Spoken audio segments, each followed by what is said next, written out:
Segundo, uma vez salvo, salvo para sempre.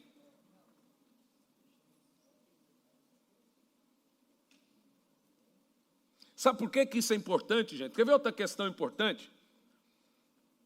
Vai ter segunda chance depois do arrebatamento? Tim LaHaye diz que vai, né? No filme aí e tudo. Mas se eu disser para você que não tem? Vamos lá. As 10 virgens, 5 entrou, 5 ficou, a porta fechou e o Senhor disse, não os conheço. Como nos dias de Noé. Noé entrou na arca, fechou a porta por fora. Cadê a segunda chance para eles? Sodoma e Gomorra. Cadê a segunda chance para eles? Mas pastor, então da onde tirou isso? Deixados para trás, do Tim LaHaye. Mas você precisa entender que aquilo é ficção. A ficção, o filme inclusive se baseia naqueles que ficaram. Biblicamente falando, o Espírito Santo é tirado. Se o Espírito Santo é tirado, o anticristo está operando, quem vai convencer o homem? O cara não consegue ser crente. 30 anos, com a ajuda do Espírito Santo, ele vai ser crente 7 anos sem o Espírito Santo. Olha aí uma coisa que o povo crê sem saber. Mas um dia nós vamos falar sobre isso. Né? Hoje nós vamos falar um tema muito importante sobre isso. O crente perde a salvação. Uma vez salvo, para sempre ele está salvo. Ele pode fazer o que ele quiser, que ele está salvo. O que você acha? Quem acha que perde? Levanta a mão. Bem alto. Quem acha que não perde? Levanta a mão. Quem não levanta a mão? Levanta a mão.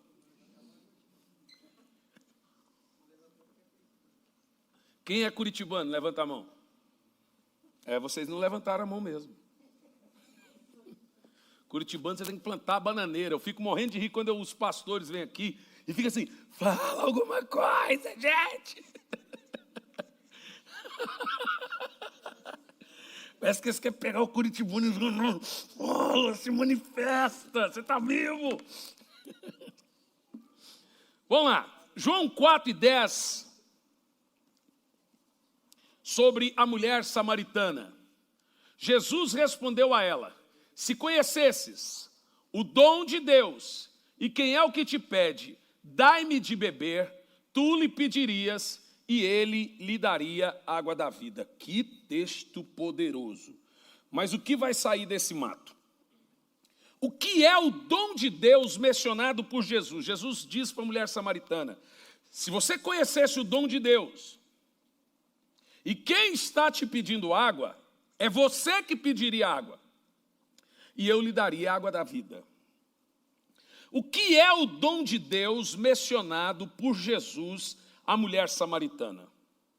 Jesus está falando que essa mulher deveria conhecer o dom de Deus. Mas eu gostaria de lhe dar mais um texto sobre o chamado dom de Deus, ou dom celestial, mencionado na Bíblia. Vamos fazer uma rápida extração da Bíblia aqui. Em Hebreus, no capítulo 6, no versículo 4, por gentileza. O grave perigo de rejeitar a fé. É impossível para aqueles que uma vez foram iluminados, experimentaram o dom celestial e se tornaram participantes do Espírito Santo e provar os benefícios da palavra de Deus e os poderes que há de vir, mas abandonaram a fé, apostataram a fé. Isso aqui também serve para a segunda chance, tá? É impossível que tais pessoas sejam reconduzidas ao arrependimento, tendo em vista contra si mesmo, estão crucificando outra vez o Filho de Deus e zombando publicamente dele.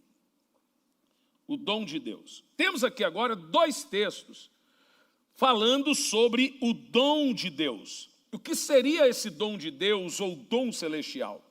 No caso da mulher samaritana, o Senhor Jesus disse que ela tinha que receber o dom de Deus. No caso de Hebreus 6:4, aqui fala de irmãos que tiveram o dom de Deus e caíram. Que dom é esse? Em Romanos capítulo 5, no versículo 17, por favor. Pois, se pela transgressão de um só homem, a morte reinou por meio desse. Vamos ler? Vai lá. muito mais os que recebem da transbordante, reinarão em vida por intermédio de um único homem, Jesus Cristo. Qual é o dom de Deus? Qual é o dom de Deus? É o único dom mencionado no Novo Testamento, referindo-se a uma pessoa. É o único texto que nós temos no Novo Testamento que reafirma ou afirma dom, quando Deus dá não os dons do Espírito, mas o dom como nós recebemos como mudança de nossa vida. Então, nós abrimos 3 textos hermeneuticamente falando. Hermenêutica é a arte da interpretação, exegese é a arte da extração. A hermenêutica interpreta, a exegese extrai do texto. Hermeneuticamente falando, diz que quando você tem 2 ou 3 textos falando a mesma coisa, você tem um fundamento. Nós abrimos 3 textos falando do dom, e o único texto no Novo Testamento que pode se mencionar dom de Deus é esse que eu li há pouco sobre Romanos 5,17. O dom da justiça. Vocês sabem o que é o dom da justiça, nós falamos muito aqui. O dom de Deus, falado por Jesus, a mulher samaritana, é o dom da justiça. É de se tornar justo pela fé. Ou seja, é o dom de ser aceito por Deus sem culpa, sem medo. O dom de Deus é o dom de se tornar justo por causa de Jesus Cristo. O que faz muito sentido. E por quê? Olhando o contexto da mulher samaritana, ela vivia envergonhada de todos, ela ia ao poço sempre na hora do almoço quando não tinha ninguém. E por qual motivo ela ia no poço quando não tinha ninguém? De acordo com o texto que nós vemos, ela tinha 5 casamentos desfeitos, 5 maridos, o que era um absurdo naquela época. O mundo da época era a maior vergonha de todos. A minha mãe já teve 7 casamentos. Mas essa mulher teve 5 casamentos. Então, provavelmente, ela vivia escondida, envergonhada. Jesus, quando aborda a mulher, ela está sozinha e toma um susto quando alguém vai falar com ela. Então a mulher vivia com culpa, com medo, vergonha, cheia de acusações de parentes, familiares, vizinhanças, a sociedade da época. Então Jesus está falando para a mulher da possibilidade de se tornar justa através dele. Então, quando Jesus fala, mulher, se você souber o dom de Deus, o dom da justiça, você não se sentiria culpada, envergonhada, com medo como você vive se sentindo, com acusações constantes. A Bíblia fala em Tiago, no capítulo 2, que Raabe se tornou justa pela fé, uma prostituta. Jesus está exatamente falando isso para a mulher samaritana, da possibilidade dela passar a viver sem medo, sem culpa e andar livre com a cabeça erguida, se tornando justa por causa dele. Esse é o dom de Deus. Por isso que Jesus disse, mulher, se você souber quem fala contigo, ele é o dom de Deus, e o dom da justiça, e o dom de Deus, você me pediria água da vida. Vocês sabem, justiça é a sua nova natureza. Quando a Bíblia diz que você é a justiça de Deus, ela diz que a sua natureza mudou. Antes você era pecado, agora você é justiça. Antes você era injustiça, agora você é justiça. Esse é o dom que Deus te deu gratuitamente de se tornar justo diante de Deus através de Jesus Cristo. Romanos 5,19. Observa comigo para você ver como justiça é a sua nova natureza. Sendo assim, como por meio da desobediência de um só homem, muitos se tornaram sua velha natureza. Assim também, por intermédio da obediência de um único homem, muitos são feitos justos. Você percebeu? Apesar de você pecar, a Bíblia não te chama de pecador.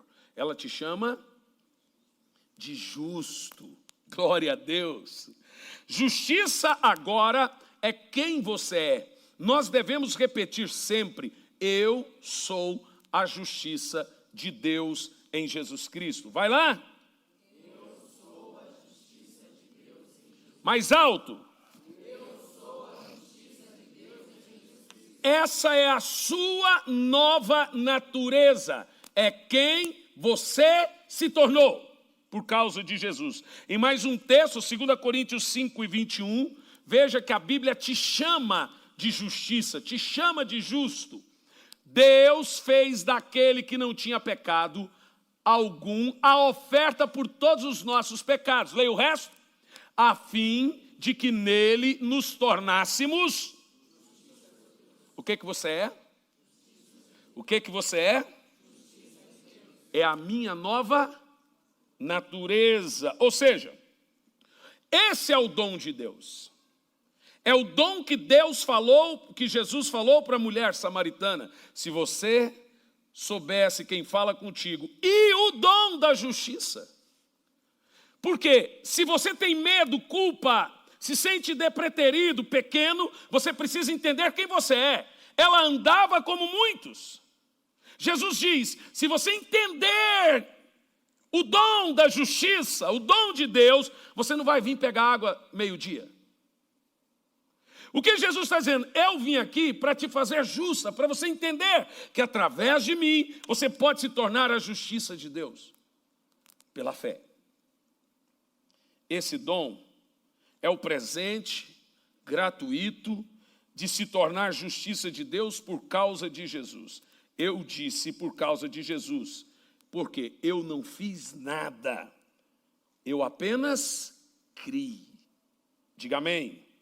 E por isso eu me tornei uma nova criação, uma nova natureza, a natureza de Cristo. Jesus é a justiça de Deus, mas como eu fui colocado no corpo dele, eu fui feito a justiça de Deus. Esse é o dom de Deus que Jesus falou para a mulher samaritana. Isso era só a introdução. Porque agora vem a pergunta terrível. O dom da justiça pode ser perdido? Uma vez que você tem a nova natureza, uma vez que você se tornou justo, você pode deixar de ser justo? Porque se você crê que não, então você crê que uma vez salvo, salvo para sempre. Mas essa pergunta ela não pode ser respondida de maneira leviana, ela deve ser estudada. O que eu estou falando para os irmãos aqui é grave, é sério. Tem muita gente aí com a vida destruída, porque um dia foi na igreja, levantou a mão, eu aceito Jesus como meu Salvador. E agora ele realmente pensa que ele teve a mudança. Veja bem, existe uma coisa extremamente importante. Veja, meus irmãos, eu sou um evangelista. O meu papel, quando eu vou pregar, não é discipular, não é doutrinar, é apresentar a cruz. Deus vai cobrar da igreja onde eu fui as almas que eu ganhei, não de mim por não ter ganho. Percebeu o que eu disse? Quem entendeu o que eu disse? Então, foram 1.100 almas salvas esse fim de semana, salvas, entregar a vida a Jesus. O papel agora dessa igreja é acompanhar esses bebês e levá-los ao batismo. Eu não vou ser cobrado por aquilo que não foi me dado para fazer. No entanto, existe uma crise hoje, muito grande. Tem gente que realmente pensa que porque ele vai na igreja, tem costumes religiosos, ele está salvo. Não, não necessariamente. O que faz uma pessoa salva? O que você acha? Quando fala de salvação, o que te garante que você está salvo? É a confiança que o amor de Deus está sobre você. E mais do que isso, você anda como Cristo andou. Diga amém. Ah, mas é porque eu sou salvo pela graça. O pessoal repete isso como se fosse robô, não sabe nem o que estão falando. Então vamos entender isso aqui. Veja, o dom da justiça, o dom de Deus, o dom celestial, pode ser perdido? O que os senhores acham? Eu me tornei justiça de Deus em Jesus Cristo. Eu posso perder a minha nova natureza e me tornar velha natureza adâmica de novo? Vamos afirmar isso aqui em Hebreus 6, versículo 4. Vamos estudar isso com muito cuidado e entender esse fundamento na Bíblia. Vamos ler todos juntos, amém?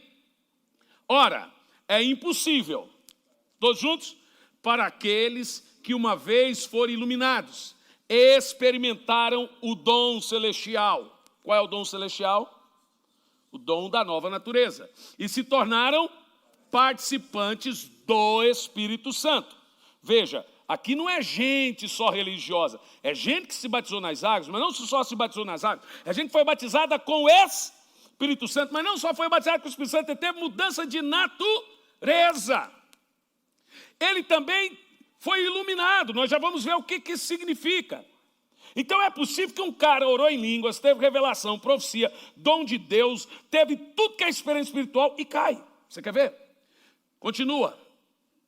E provar os benefícios da palavra de Deus e os poderes da era que há de vir.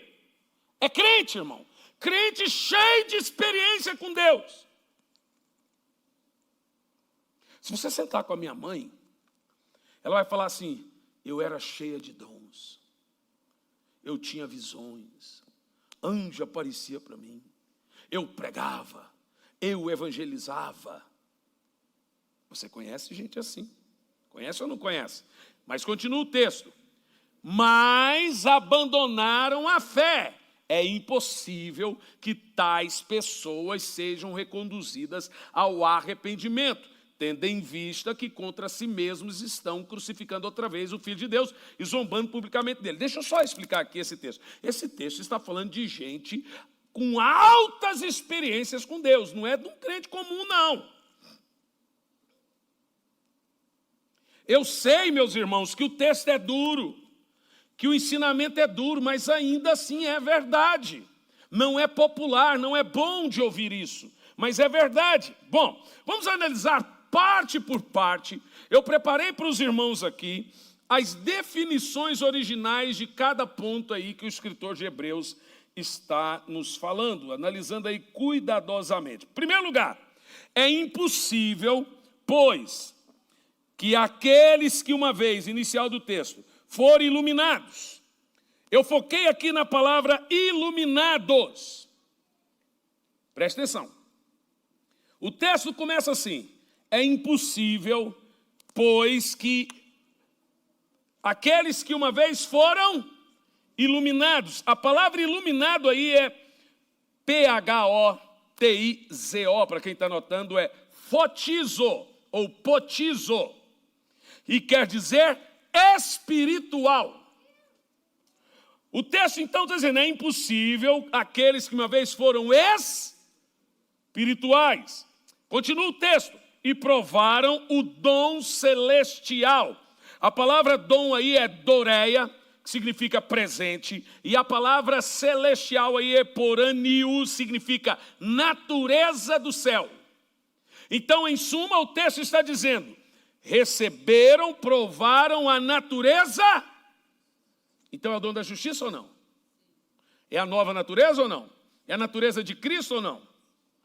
Continuando, então aqui o dom celestial é traduzido como presente de receber a natureza de Cristo, a natureza do céu. Continuando o texto: e tornaram participantes do Espírito Santo. Nesse texto, e tornaram participantes do Espírito Santo, eu não vou destacar a palavra Espírito Santo, porque ela já está definida. Eu vou destacar a palavra participantes. A palavra participante aqui é a palavra grega metochos, e quer dizer comunhão. Olha o que o texto está dizendo: tiveram comunhão com o Espírito Santo. Agora tem mais, próximo verso: e provaram a boa palavra de Deus. Provaram a boa palavra de Deus. Veja bem, tem dois termos na Bíblia para a palavra de Deus. Um é rema e outro é logos, ou logoi. Rema é a palavra revelada. Logoi ou logos é a palavra escrita.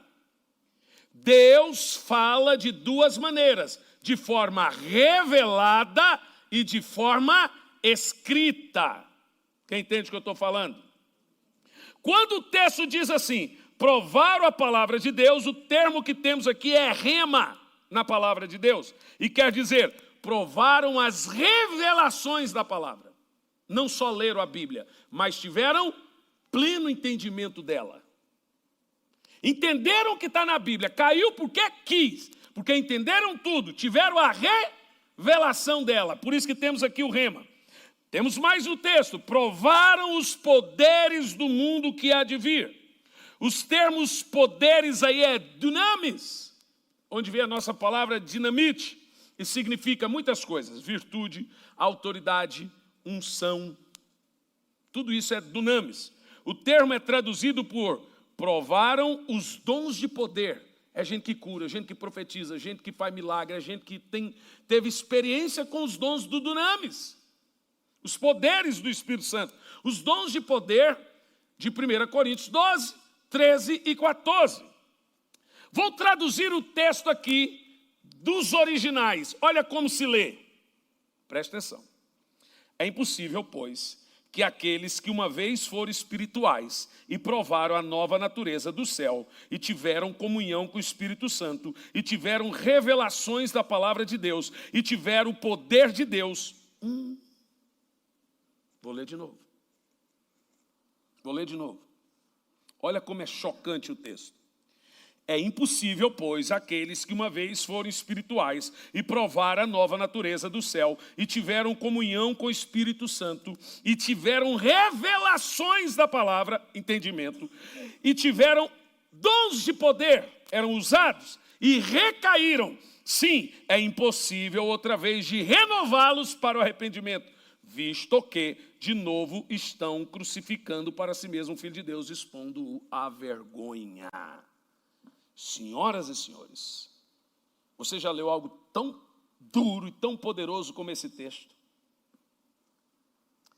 Mais um texto que parecido com esse que nós lemos sobre se o crente perde ou não a salvação, está em Hebreus 10, verso 26 e 31. De acordo com Hebreus 6 e 4, o crente perde.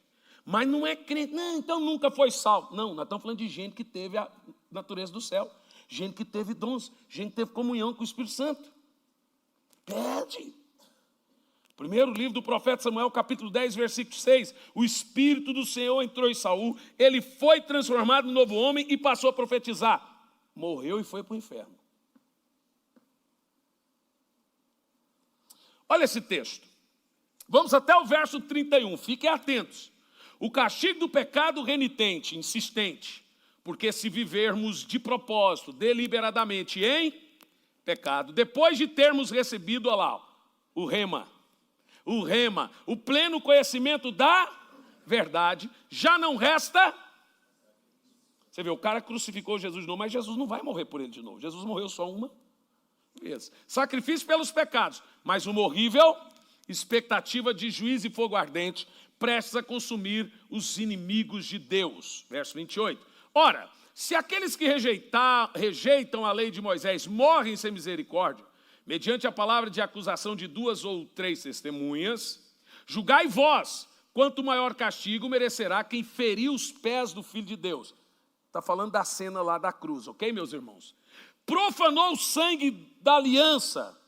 Está falando da ceia, tá bom? Pelo qual foi santificado e insultou esse povinho que peca e põe na conta da graça o que estão fazendo. Estão insultando a graça, meus senhores. Não tiveram revelação da palavra. Continua o texto. Porquanto nós conhecemos aquele que declarou, Deus está falando agora, a mim pertence a vingança. Em outro trecho, o Senhor exercerá juízo sobre os ímpios, sobre o seu povo. Verso 31, assim, mas está falando para a igreja. Você vê isso sendo pregado hoje em dia, senhores? Porque não é popular, mas é vacina para você, meu irmão. Deus está sendo longânimo. Deus está olhando. Lendo esse texto e o texto de Hebreus 6, não tem como você dizer que uma vez salvo, salvo para sempre. Agora, vamos matar o negócio de uma vez? Presta atenção, você é justo. Quem é justo? Mas a justiça pode ser revertida.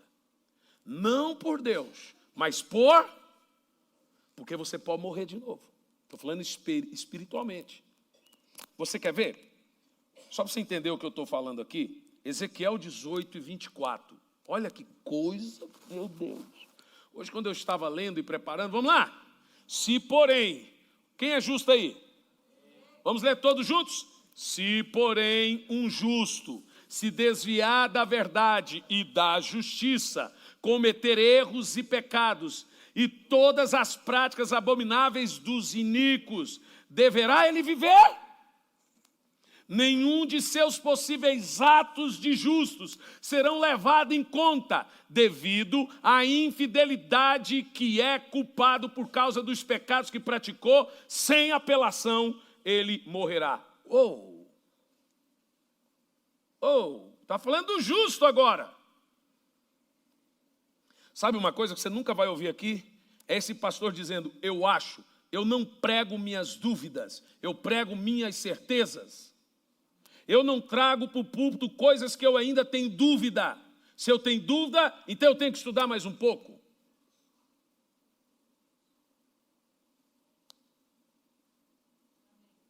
Quem é justo? Esse é o maior dom que você pode ter recebido. É o maior dom que existe, se tornar justiça de Deus. Agora, em mais um texto, Ezequiel 33, 13, por favor. Quando eu, por intermédio do profeta, declarar ao justo, certamente viverá. E ele, confiando que é justo, fizer o que é maligno, nenhuma das suas obras de justiça será levada em conta. Não me lembrarei mais de suas boas ações. Ele morrerá por causa do mal que praticou. É isso. Como é que joga isso fora? Ah, pastor, mas isso é Velho Testamento. Eu já li o Novo.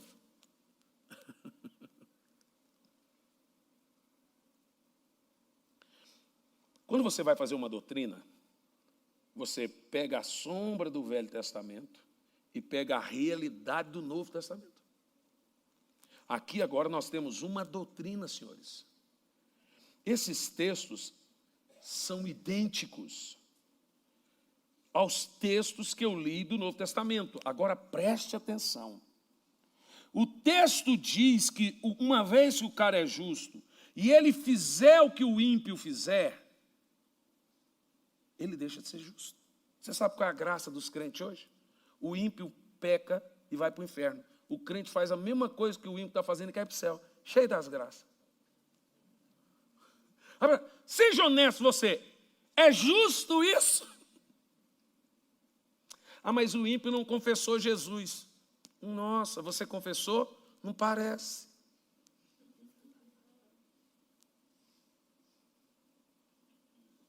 Aí eu verbalizei. Mas não recebeu de todo coração, pelo jeito. Tem que confessar com a boca e ter a revelação no... A palavra crer de todo coração em Romanos 10 é pistes, do grego, e significa pleno entendimento do que você confessou. Cristianismo não é uma palhaçada que está virando hoje, senhores.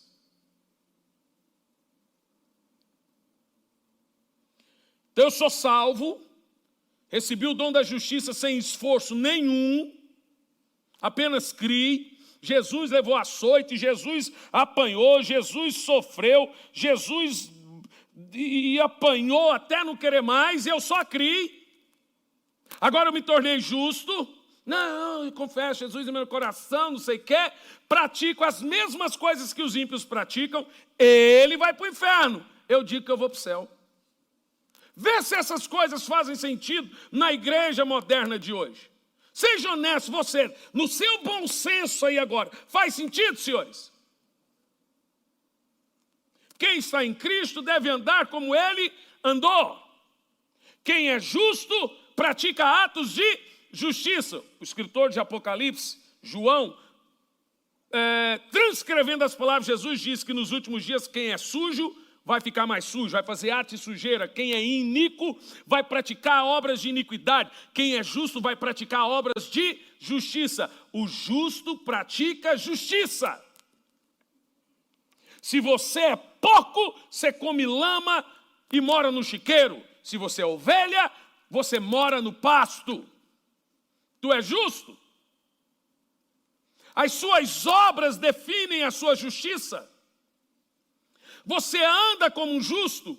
Ou você diz que é justo, mas anda como um adúltero? Ou você diz que é justo, mas anda como um prostituto, prostituta? Ou você diz que é justo, mas mente como o diabo? Inclusive, quem mente, dormiu com o diabo. E fez um filho chamado mentira. Pior que é isso. Pior não é isso. A Bíblia diz que quem mente é o quê? A única coisa que o diabo tem paternidade é sobre a mentira. A mentira é filha do diabo. Então, se você mente, vocês dormiram junto e fizeram um filho chamado mentira. Porque se o diabo é o pai da mentira e você está mentindo, vocês dois são pais desse negócio aí. Gente, a coisa é séria. Sabe que quando a gente prega a graça, quando a gente prega o dom da justiça, veja, até no texto de João 3,16, Jesus, no texto mais áureo do amor de Deus, ele traz os alertas. Para que ninguém pereça. Pereça aonde? No inferno. Mas tem a vida eterna. Jesus não foi irresponsável. Até em João 3,16 ele fala do inferno.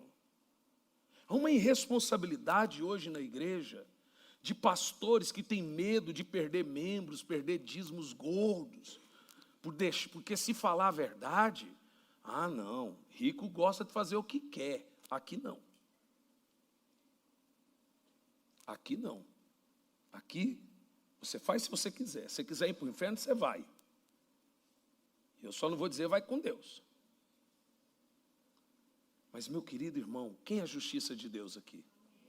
Quem foi feito justo aqui? Levanta a mão. Agora, olha que coisa mais grave o que você está ouvindo aqui. Ó.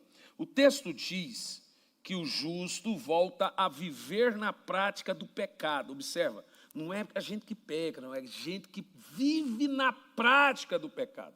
O juízo de Deus não vai vir sobre quem pecou, ele vai vir sobre quem está na prática do pecado. E tem mais ainda.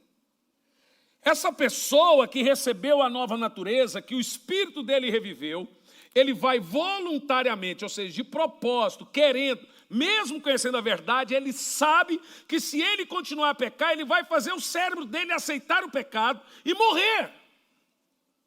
Sabe como é que a Bíblia chama isso?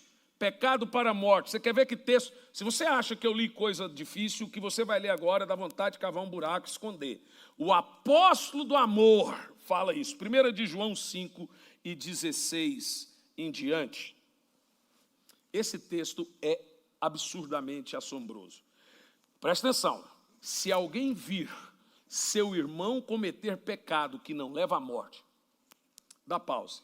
Por muito tempo, pessoas interpretavam esse pecado para a morte como os 7 pecados capitais. Não é possível, porque Jesus perdoou alguns pecados capitais, inclusive a mulher adúltera. Outros também interpretavam como o pecado de blasfêmia contra o Espírito Santo. Pode ser também, mas não apenas, já lhe explico. Se alguém vir seu irmão cometer pecado que não leva à morte, ore. E Deus dará vida ao que pecou, dará vida na sua consciência. Diga amém. Refiro-me àquele pecado que não leva à morte. Existe pecado que conduz à morte. Não estou ensinando que se deva orar por esse. João está dizendo assim, por esse, não ore.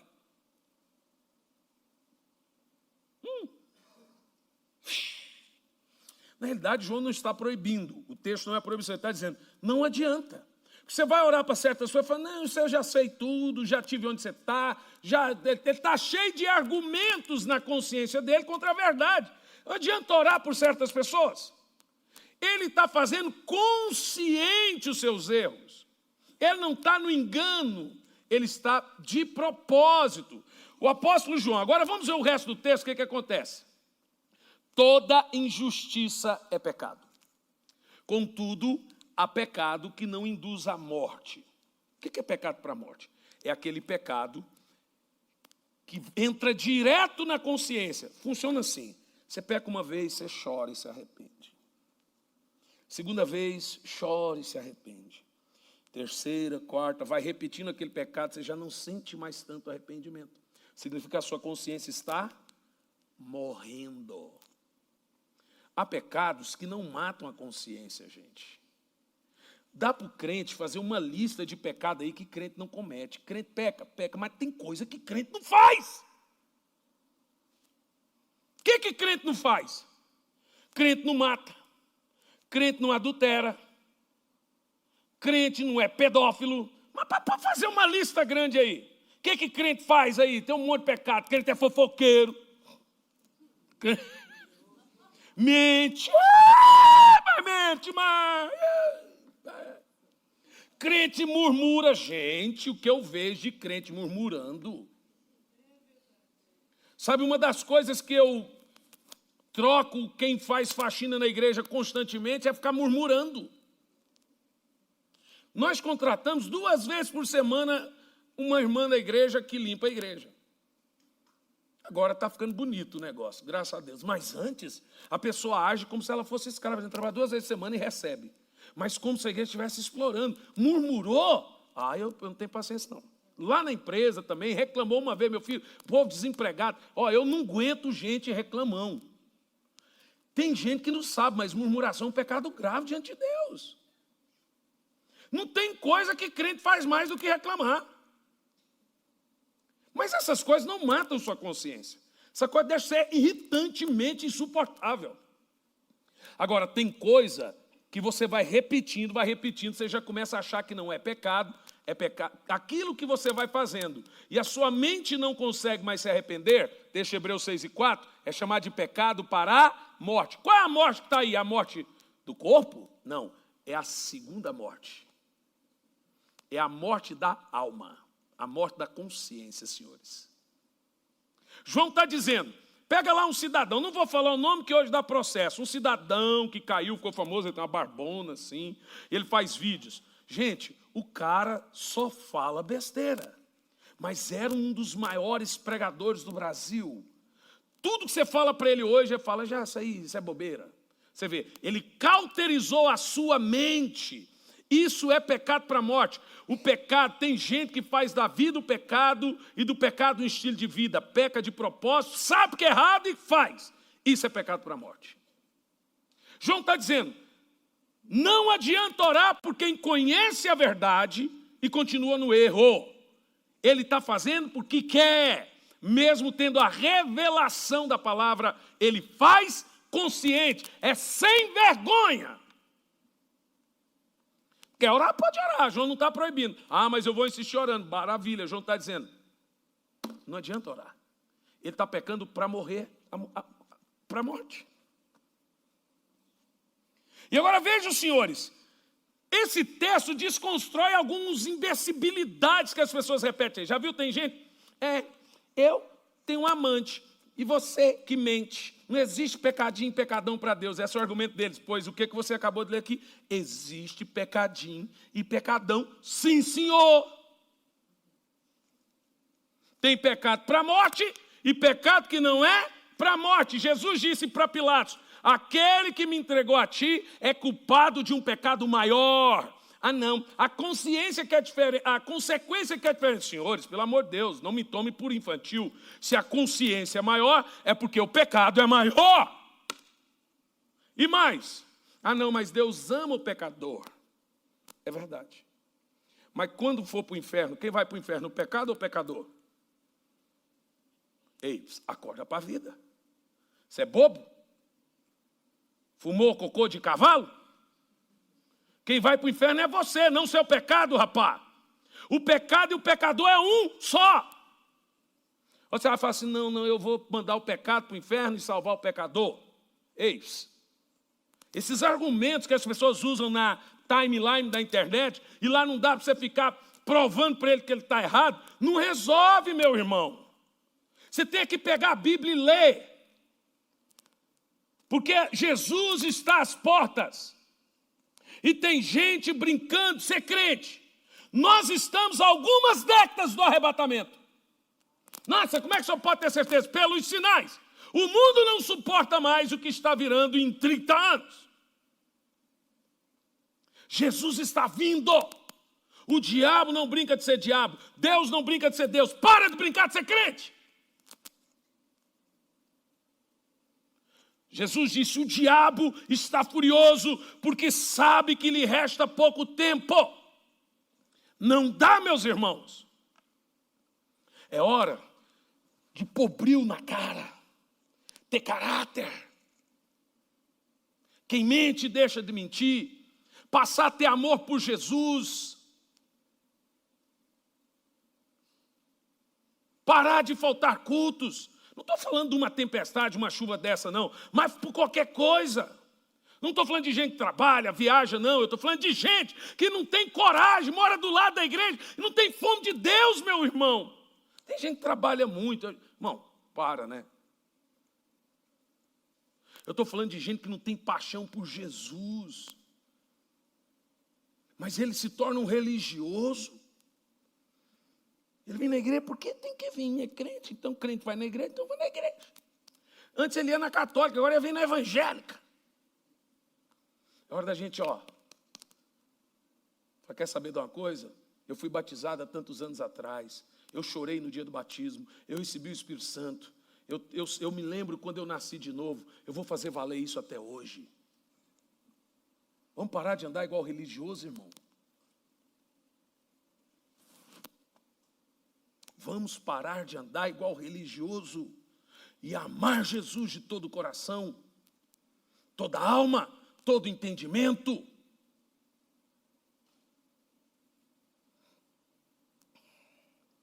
Continua o texto. Olha que texto tremendo. Ora, sabemos que todo aquele que é nascido de Deus não é... Gente, pronto, aqui está matando a charada. Crente que peca. Mas crente não vive pecando, ele não é escravo do pecado. Eu tenho que ir para o barzinho, porque senão eu fico... se eu não beber uma cachaça...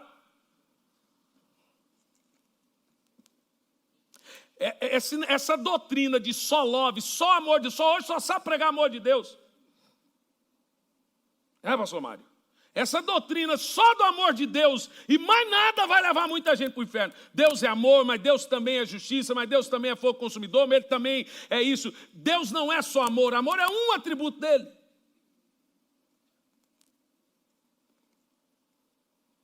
Pastor, o senhor está bravo? Irmão, nem queria pregar isso hoje. Hoje eu estou falando, não estou bravo, não estou nada. Eu falei, Deus, o senhor quer que eu pregue isso mesmo?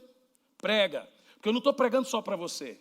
Eu também estou pregando por muita gente na internet que está com esse negócio na cabeça. Eu fico assustado porque eu escrevo um negócio na internet, vem uma crentaiada assim, sem número, crendo numas loucuras, indo para o inferno. Teve um que disse que tem gente que vai chegar no céu com a calça na mão. Irmão, eu fico imaginando o que leva um pastor a subir no púlpito e falar um negócio desse. Por quê? Cara, você crê nisso? Cala a boca. Não vai mudar em nada, não vai melhorar a sua igreja falar isso, então cala a boca. Por que o cara sobe no púlpito e fala, irmão, não importa o pecado que você está vivendo, você não vai perder a salvação. Eu acho que ele está justificando o pecado dele também. Esse tipo de coisa melhora a igreja, gente? Responda. Não melhora. Mas vamos ver. Ora, sabemos que todo aquele que é nascido de Deus não é escravo do pecado. Nascido de Deus é quem é justo, amém?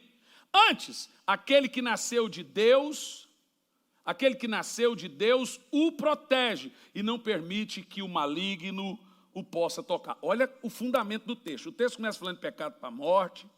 Ele está dizendo que quem nasceu de Deus não vive pecando, não é escravo do pecado e o maligno não lhe toca. Então vamos subjetivar. Quem é escravo do pecado, o maligno o toca.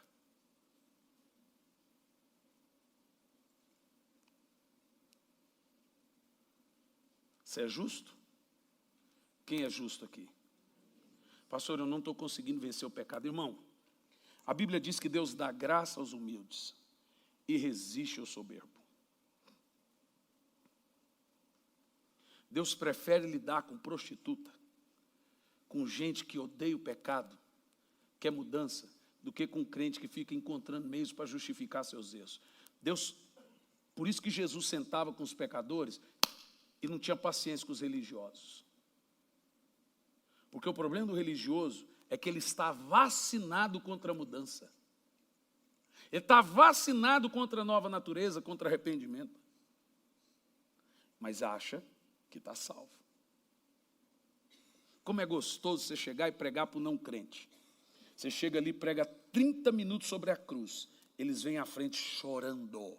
Aí você pega um crente de 30 anos. Tudo que você vai falar para ele tem argumento. Por isso que crente velho vira capeta. Não estou falando velho de idade, crente envelhecido na fé. Você tem que se renovar a cada manhã. As misericórdias do Senhor se renovam a cada manhã. Todo dia você tem que se renovar. Senhor, não me deixa virar crente chato, religioso, sem paixão por Deus. Vai na igreja porque se sente culpado se não for.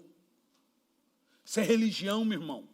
A diferença é que nós somos apaixonados por Jesus. Tenha paixão por Jesus. Seu coração tem que acender por Jesus. Crente frio não é aquele que não dá glória a Deus. Crente frio é aquele que não ama Jesus.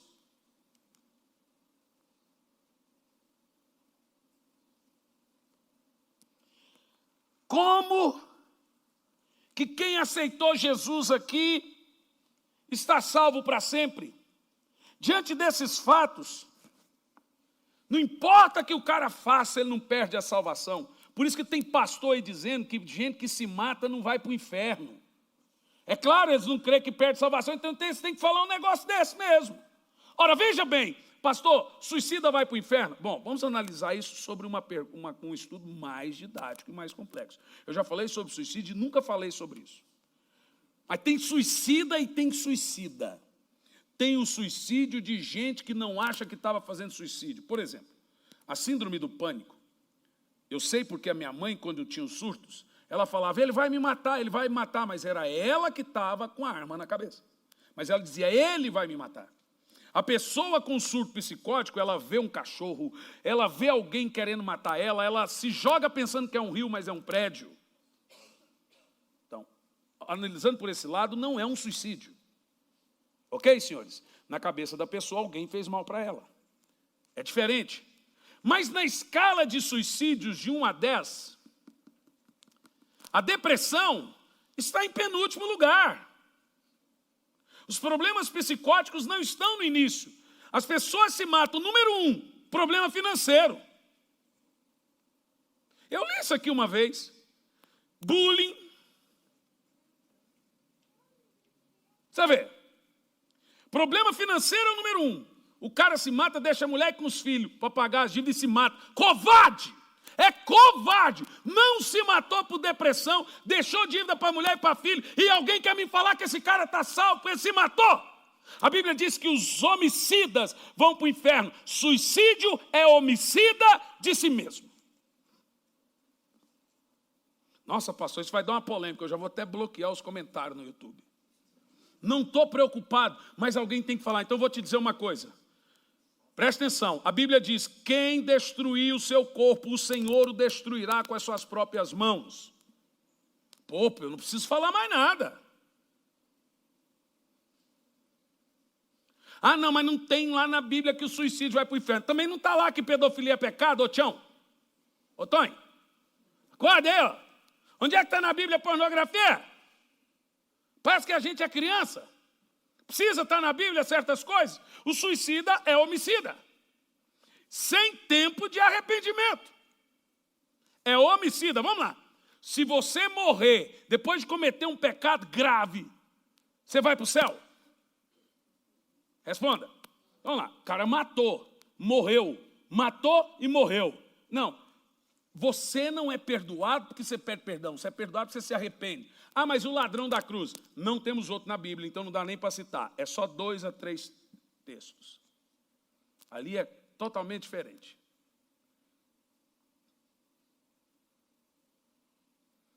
O suicida morre sem se arrepender do suicídio. Quem entende o que eu estou falando, gente? Quem entende o que eu estou falando? Aí agora está uma carrada de crentes se matando porque uns irresponsáveis de uns pastores foram e disseram que quem suicida não perde a salvação. Irresponsáveis! Se você acha isso, cala a boca. Existe uma lei no jornalismo, uma lei de modo geral. Quando se trata de suicídio, você não publica, para não dar efeito dominó. É a lei da psicologia. Então, você que põe aí, passou a suicidou, não compartilha. Porque tem gente que está ali sem coragem. Quando ele vê um negócio daquele, pá, dá um troço na cabeça dele, ele cria coragem. Aí fica os crentes propagando uma droga dessa, falando um negócio desse. Irmão, o buraco é mais embaixo. O negócio tem que ser tratado de forma séria. Se é depressão, aí eu estou falando para você, se a coisa é patológica, os irmãos estão entendendo o que eu estou falando? Tem gente, vou te dar um exemplo, um pastor, desses montes de pastor que se suicidou aí, vou te dar exemplo de alguns. Vou te dar exemplo de alguns. Estava com conversinha fiada no WhatsApp com a irmã da igreja. Ela manda a fotinha peladinha para cá, ele manda a fotinha peladinha para lá. Já aconteceu de você mandar mensagem no WhatsApp por engano para alguém?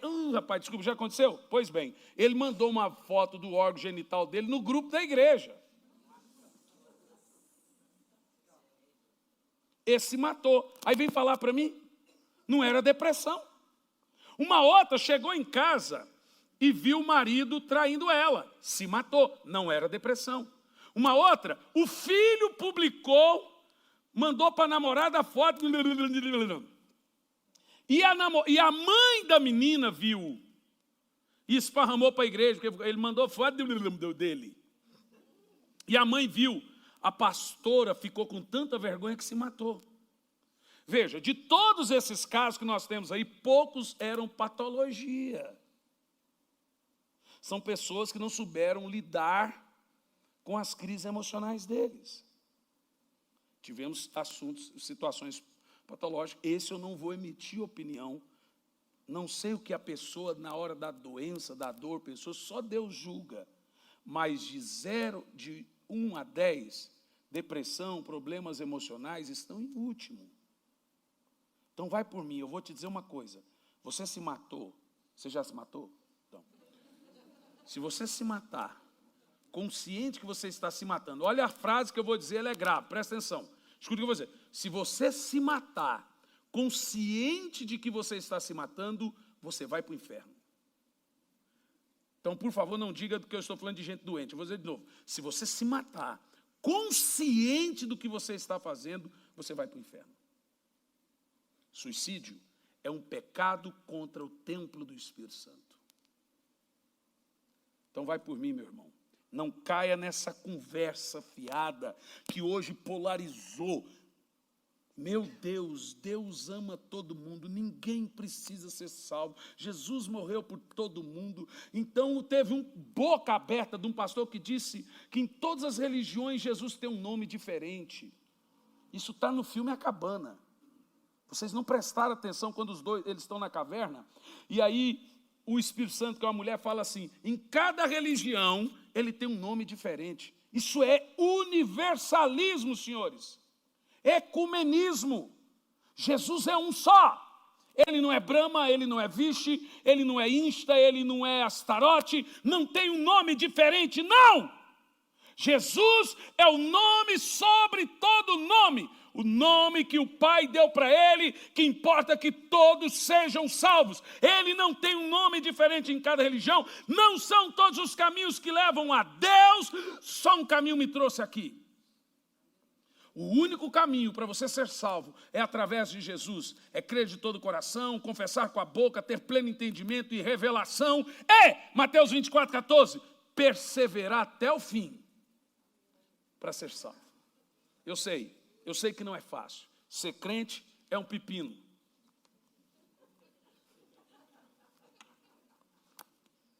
Bom mesmo era beber todas. Depois ficar com a enxaqueca dos demônios. Vai falar que pecado é ruim? Pecado é bom, gente. Claro que é bom. Doce, doce, doce. A vida é um doce de... Pecado é gostoso. Bom mesmo, gente, era curtir a vida doidado. Mas tem coisa, gente. Você não precisa ser crente para ter vergonha na cara, não. Mas vou te falar um negócio? Posso falar um negócio? Dizem por aí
que você não perde a salvação.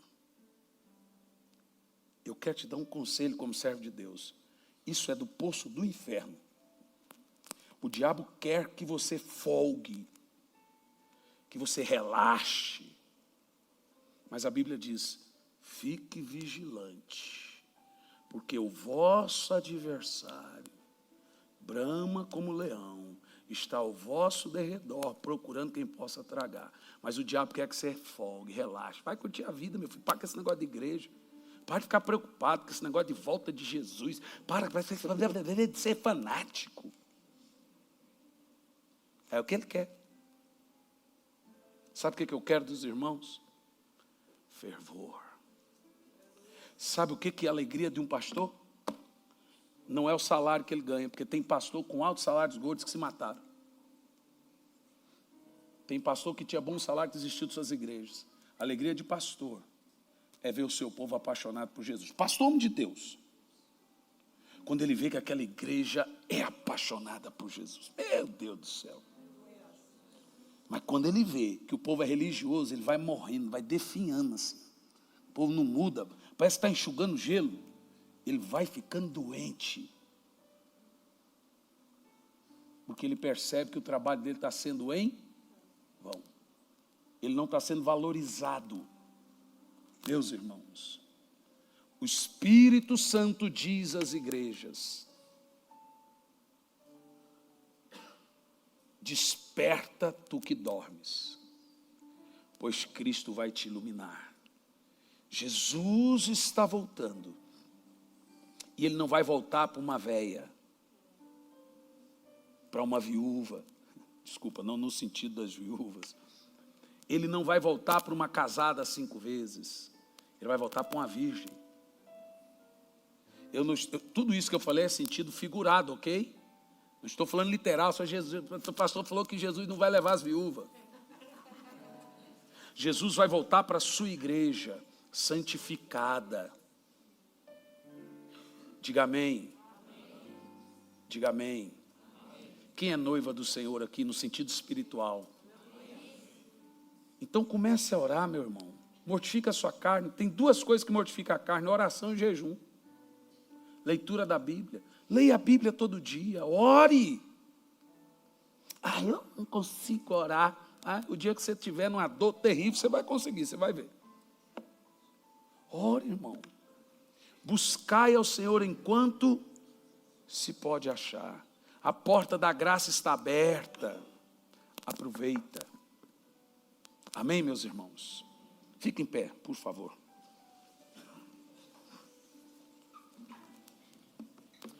Glória a Deus. Louvado seja o nome do Senhor. Pastor doido, só vai pôr isso na internet? Vou. Claro que eu vou. Tem gente aí, deixa eu te falar de novo. Se você se matar consciente, você vai para o inferno. Se você se matar consciente, você é assassino, homicida. E os homicidas vão para o inferno. Quem entendeu o que eu falei? Consciente. Jesus enviou o Espírito Santo para te ajudar na sua fraqueza. Se uma porta fecha aqui, você sabe essa música, hein, Toninho? Deus cuida de mim. Se uma porta fecha aqui, Deus abre ali. Então você entra em desespero, na manhã você vai estar cantando o hino da vitória. Sabe o que é isso? Falta de fé em que Deus pode mudar a situação. Incredulidade, só estão se matando porque é incrédulas. Hoje você chora, amanhã você sorri. Deus é bom, o diabo vai se lascar. Feche seus olhos. Eu vou fazer uma pergunta. Uma pergunta. Quem está aqui nessa noite, que quer entregar a sua alma e sua vida a Jesus e ser salvo? Levanta a mão onde você está, que eu quero orar por você. Tem alguém? Isso. Oh, glória a Deus. Quem levantou as mãos, vem aqui para orar com vocês, queridos. Vem aqui. Vocês estão aqui à frente, tudo bem? Põe a mãozinha no seu coração. Quero falar uma coisa clara para vocês. Quando a gente prega uma mensagem assim, dessa como dura, gente, é muito amor para pregar um negócio desse. Bom mesmo era preocupar com a minha reputação, em ficar bem com você e pregar o que você gostasse de ouvir. Mas é muito amor por Jesus para pregar isso. Eu não amo o meu ministério, eu amo a Deus. O que importa é agradar a Deus. Amém? Põe a mãozinha no coração e diga: Senhor Jesus, entra no meu coração, faça morada na minha vida, perdoe os meus pecados, faça com que meu passado seja jogado no mar do esquecimento. A partir de hoje, eu sou uma nova criação em Cristo Jesus. Amém. Aleluia.